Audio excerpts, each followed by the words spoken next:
అసలు బిగ్ బాస్కి ఎందుకు వెళ్ళాలని మీరు అనుకున్నారు?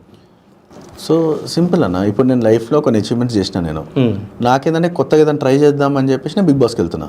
ఓకే. ఇప్పుడు చాలా మందికి చాలా క్వశ్చన్స్ ఉంటాయి, ఎందుకు మంచి వెల్ సెటిల్ లైఫ్ ఉంది కదా, మంచి జాబ్ ఉంది, ఫోటోగ్రాఫర్ కదా, అన్నీ చేసుకోవచ్చు కదా అంటే, ఇప్పుడు ఎవరికన్నా కూడా ప్రూవ్ చేసుకోనికి ఒక ఛాన్స్ ఇచ్చినప్పుడు ఎందుకు ప్రూవ్ చేసుకోము? ఆబ్వియస్లీ చేసుకుంటాం. అది ఏదైనా కానీ, అది కూడా ఇంత పెద్ద ప్లాట్ఫామ్ ఇచ్చి ఓపెన్గా చేసుకోండి అన్నప్పుడు చాలామంది అన్వర్ది కంటే నేను వర్ది అని ప్రూవ్ చేసుకుంటాను నేను ఆడ. అండ్ ఇంకోటి ఏంటంటే, నా వల్ల 10 మంది మారి ముందుకు రావచ్చు. అదేదైనా కానీ వాళ్ళ రియల్ లైఫ్లో వాళ్ళు ఎక్కడైనా స్టక్ అయిపోయినా కూడా నన్ను ఒక ఇన్స్పిరేషన్గా తీసుకొచ్చి నేను అనుకుంటా. ఓకేనా? ఇప్పుడు నేను ఇన్స్పిరేషన్ అనే విషయం నేను కూడా అసలు ఎవరిని చెప్పాను, ఎందుకంటే అది నా డైలీ రొటీన్. ఇప్పుడు నేను చేసే యాక్టివిటీస్ కూడా నాకు ఎట్లుంటాయంటే అది నాకు happiness.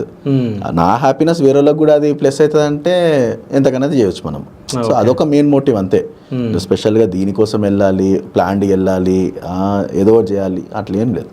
Very neat, very clear point ఇదైతే. అంటే బిగ్ బాస్లోకి అంటే కామన్ మ్యాన్స్ని తీసుకుంటారు అని చెప్పేసి బయటికి ప్రోమో రాగానే, సో ఎన్ని రోజులకు మీరు అప్లై చేసారు? అంటే మీరే అప్లై చేయాలనుకున్నారా, అంటే ఫ్రెండ్స్ కానీ ఇంట్లో వాళ్ళు ఎవరైనా ఫోర్స్ చేసారు? సో బేసికల్ నేను బిగ్ బాస్ సీజన్ ఇప్పుడు కాకపోయినా ఒక 2 years తర్వాత నా కూడా పెద్ద అచీవ్మెంట్ చేసి సెలబ్రిటీ లెవెల్లో వెళ్దామన్న ప్లాన్ ఉండే. ఓకే. ఎందుకంటే నేను సీరియల్స్లో చేశాను, సుప్రీంలో దానిలో కూడా చేశాను నేను.